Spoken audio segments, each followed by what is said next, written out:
Okay, सुनो सुनो सुनो।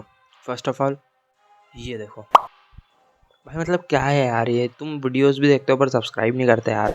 सब्सक्राइब कर दिया करो यार, ताकि हमको वीडियो बनाने की मोटिवेशन मिले। तो चलो, वीडियो को एंजॉय करो।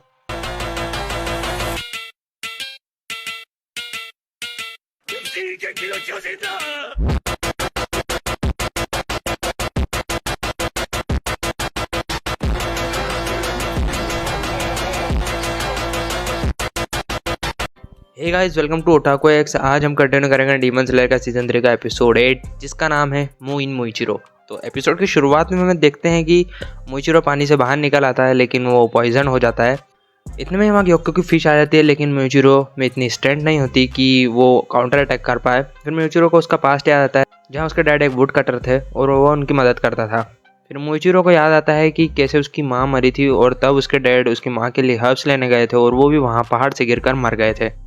फिर मोइचिरो को याद आता है और वो कहता है कि जब मेरे पेरेंट्स मरे थे जब मैं 10 साल का था, और मैं 10 साल की उम्र में ही अकेला हो गया था। फिर वो कहता है 10 नहीं 11, हाँ मैं 11 साल की उम्र में अकेला हो गया था। फिर उसे ये भी याद आता है कि उसका एक जुड़वा भाई था जिसका नाम था यूइचिरो। फिर हम उनका पास दिखाया जाता है, जहाँ मोइचिरो कहता है कि दूसरों का अच्छा करना वापस हमारी मदद करता है, ऐसा डैड कहते थे। फिर उसका भाई कहता है कि तुम भी उस आदमी की बात कर रहे हो जो दूसरों को बचाते बचाते मर गया। मोइचिरो कहता है कि तुम क्या कह रहे हो, डैड मॉम को बचाने की कोशिश कर रहे थे। फिर उसका भाई कहता है कि वो जिस कंडीशन में थे उस कंडीशन में हाउस भी कुछ नहीं कर सकते थे। फिर मोइचिरो कहता है कि तुम बहुत मतलबी हो। फिर जवाब में उसका भाई कहता है कि अगर उस दिन डैड नहीं जाता तो सिर्फ मॉम की जान जाती। फिर मोइचिरो कहता है कि तुम ऐसा कैसे कह सकते हो। फिर वो कहता है कि धीरे बोलो, तुम सुअरों को यहाँ बुला लोगे, मैं तुम्हें सिर्फ सच्चाई बता रहा हूँ।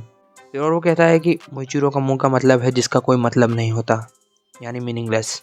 फिर मोइचिरो कहता है कि उसके साथ रहने में ऐसा लगता था जैसे मैं नर्क में रह रहा हूँ।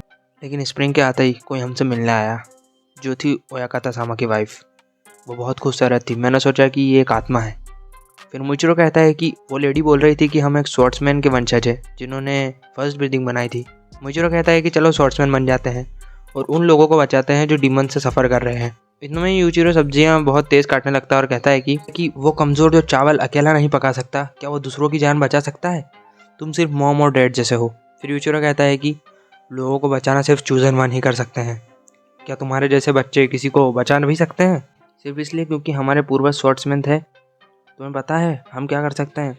सिर्फ यहाँ कुत्तों के जैसे मर सकते हैं।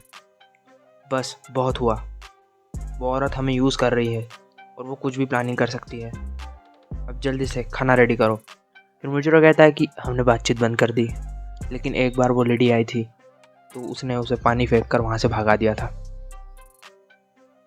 फिर हम देखते हैं कि दोनों भाई वहाँ पर लकड़ियाँ उठा रहे होते हैं, लेकिन मोइचिरो गिर जाता है। फिर गर्मी आ जाती है, जहाँ मोइचिरो और उसके भाई को बहुत दिक्कतें जाती है क्योंकि रात में टेम्परेचर बदलता नहीं, जिससे वो ठीक से सो भी नहीं पाते। फिर हम मोइचिरो को देखते हैं जो कि पानी पीने के लिए उठता है, लेकिन तभी वहाँ पर एक डीमन आ जाता है जो कि मोइचिरो पर अटैक करने वाला ही होता है कि वहाँ उसका भाई आ जाता है और वो अटैक खुद पर ले लेता है, जिससे उसका हाथ अलग हो जाता है। फिर वो दोनों बहुत डर जाते हैं और एक कोने में जाकर बैठ जाते हैं।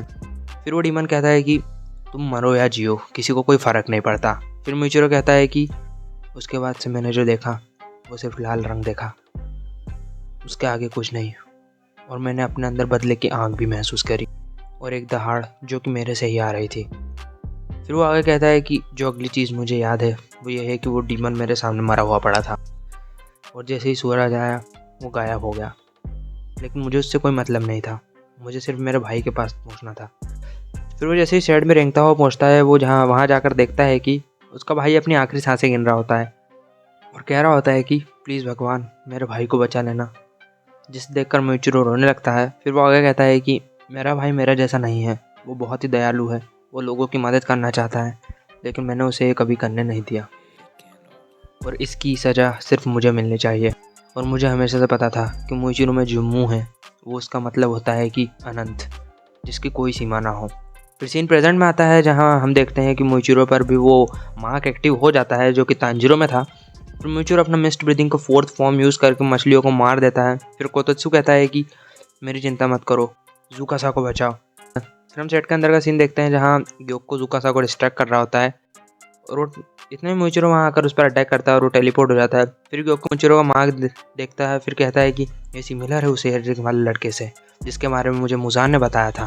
फिर हम देखते हैं ग्योको को शोल्डर पर कट लग जाता है जिसे मोइचिरो ने किया था। फिर मोइचिरो उस पर अटैक करता है, लेकिन बदले में वो भी अटैक करता है जिससे पूरा शेड बिखर जाता है।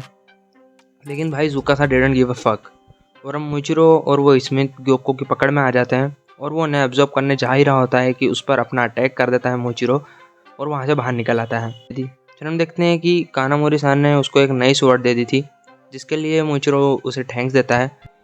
फिर ग्योको कहता है कि फ़र्क नहीं पड़ता तुम कितनी भी स्वॉर्ड बदल लो, तुम मरने वाले हो। फिर हमें टेत्सुयो का पास दिखाया जाता है जो कि मोइचिरो का पुराना स्मिथ था, जहाँ वो मोइचिरो के बारे में चिंता कर रहा होता है कि क्या उसे कभी कोई समझ भी पाएगा। फिर सीन प्रेजेंट में आता है जहाँ मोइचिरो लड़ते हुए कहता है कि मुझे माफ़ कर दो तेत्सुयो, मैंने तुम्हें चिंता दी लेकिन अब नहीं। इतने में वो अपने मिस्ट ब्रीदिंग के 5th फॉर्म यूज़ करके ग्योको के सारे ऑक्टोपस को काटते हुए ग्योको की नेक अलग करने से 1 इंच बच जाता है, लेकिन वो फिर भी उसके ऊपर एक कट छोड़ता है। फिर मोइचिरो कहता है कि इतने साल जीते हुए तुम्हारे सेंस कम हो गए हैं, अगली बार मैं नहीं चूकूंगा। फिर ग्योको फिर से टेलीपोर्ट होकर ठीक उसके पीछे आ जाता है और उस पर अटैक करता है लेकिन मोइचिरो उससे डॉज कर देता है। और फिर मोइचिरो को उसके भाई की बात सुनाई देती है कि तुम चूजन वन हो, तुम मेरे जैसे नहीं हो, तुम दूसरों को बचा सकते हो।